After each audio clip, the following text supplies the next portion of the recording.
in New Jersey, in a town called Newark. The very first talk I ever gave was to 12 Filipinas in Newark, New Jersey.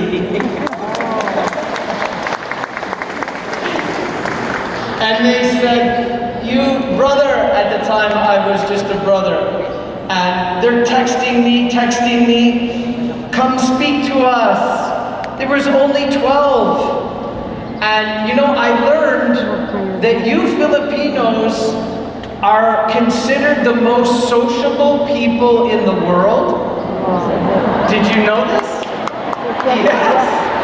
You are the most hospitable people in the world. I have never met a Filipino who was rude to me. Never. I've never met someone who was not nice. And so, but what I learned is you send more texts than all of America and Europe combined. It's capital of the world. And since being here, I think you send 20 times more selfies than we do in America.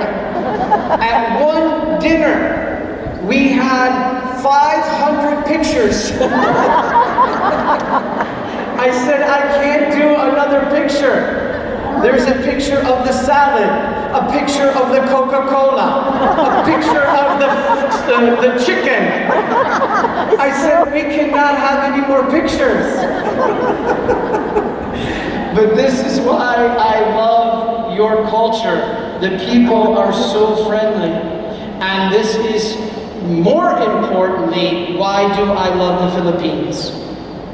More importantly, I love the Philippines because you will hear me say this, not just in the Philippines. You will hear me say this in Ireland. You will hear me say this in South Africa. You will hear me say this in Argentina. You will hear me say this in the United States. There are two chosen people in the world today. Now, who was the first chosen people? The Jews, right? The Israelites. Because what does it mean to be a chosen people? It does not mean God likes you more than anybody else. He did not like the Israelites more than anybody else. To be chosen means you are given a mission. And the Jews were given the mission to teach the world there is only one God. You see, the world believed there were many gods, and there's only one. And the Jews lived up to that mission. Now, why then is he not using the Jews today? Well, unfortunately, they have rejected Christ. Now, he will bring them back. Their time will come. But what is God doing in the meantime? He is using two new groups of people. I am absolutely convinced, and God has shown me this. The two groups of people God has chosen. The first is Poland. Jesus told St. Faustina that a spark would come from Poland to prepare the world for his final coming. What is that spark? It is divine mercy. Saint Faustina, Pope John Paul II. And you know what I just heard? One of the largest gatherings in human history was in Manila.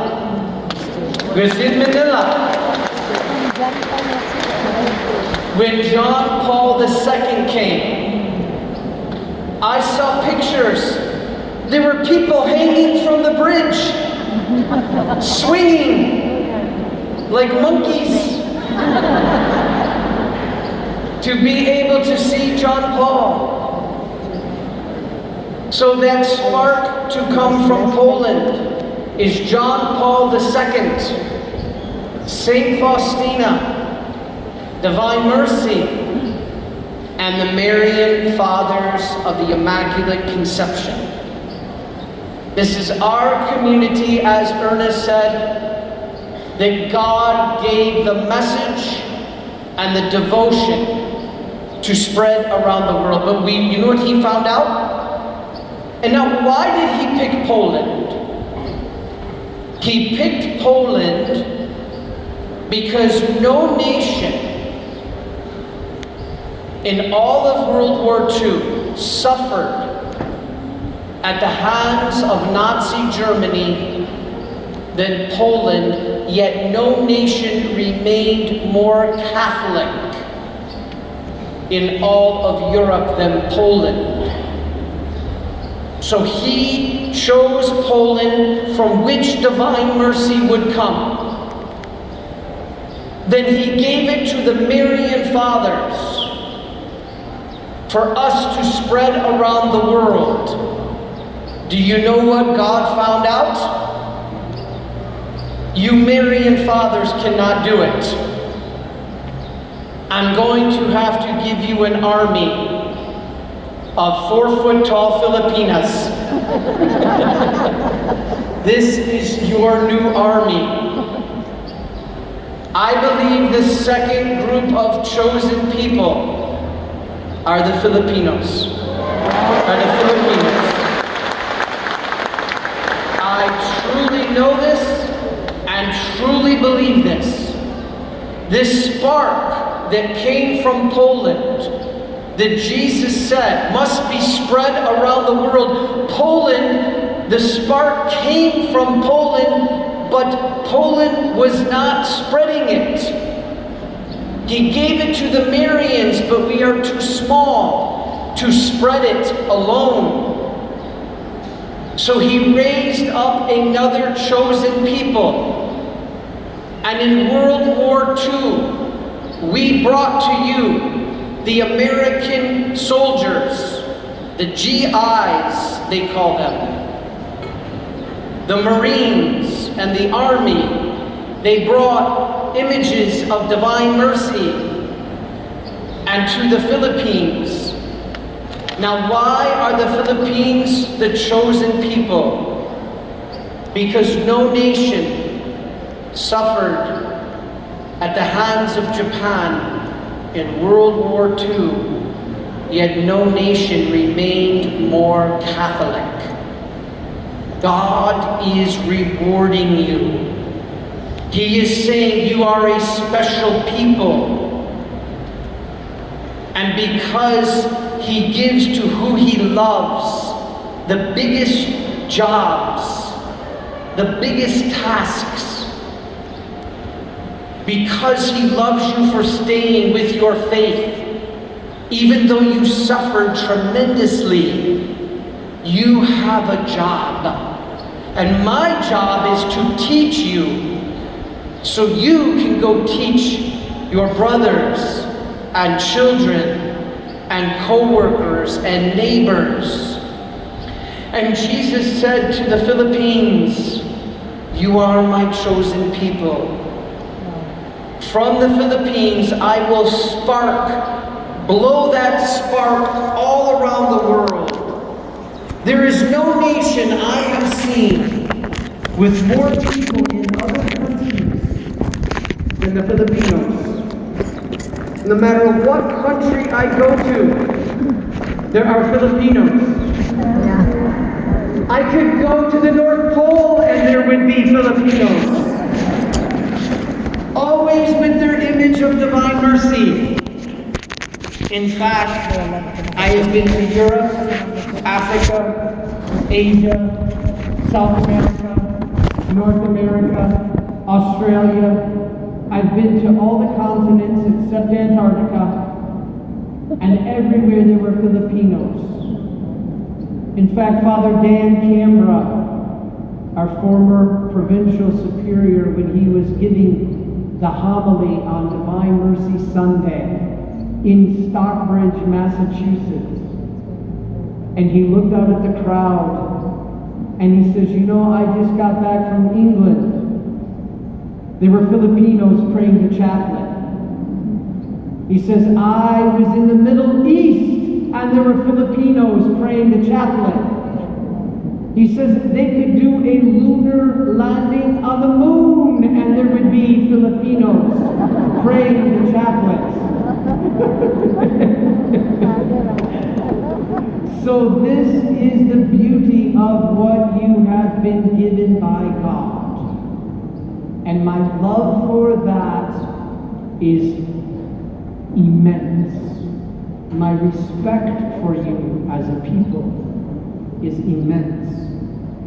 I have never met a Filipino that I did not respect, because I know how much God loves you and how much He is using you.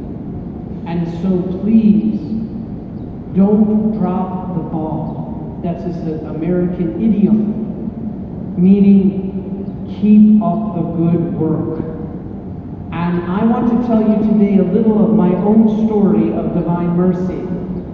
I don't tell this story often, but I felt compelled to teach you about Divine Mercy through a story. So Ron, if we could put the first slide up on the first talk. Okay? I want to tell you a story of mercy. Now this is our National Shrine of Divine Mercy in Stockbridge, Massachusetts, where I am from and I live. But before I became a priest, I was an engineer. Do we have any engineers here amongst the men or even the women? We have one here, we have a couple. I was an engineer, a lot of math, a lot of calculus.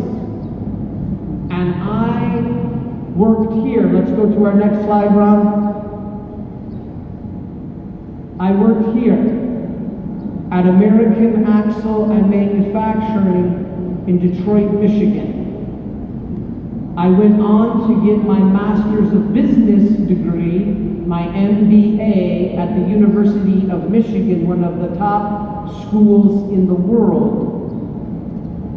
And so I became an engineer working hard on cars. You see your cars that you are driving in the parking lot? If you see an American car by the name of Chevrolet, I designed the rear axles and produced the rear axles. So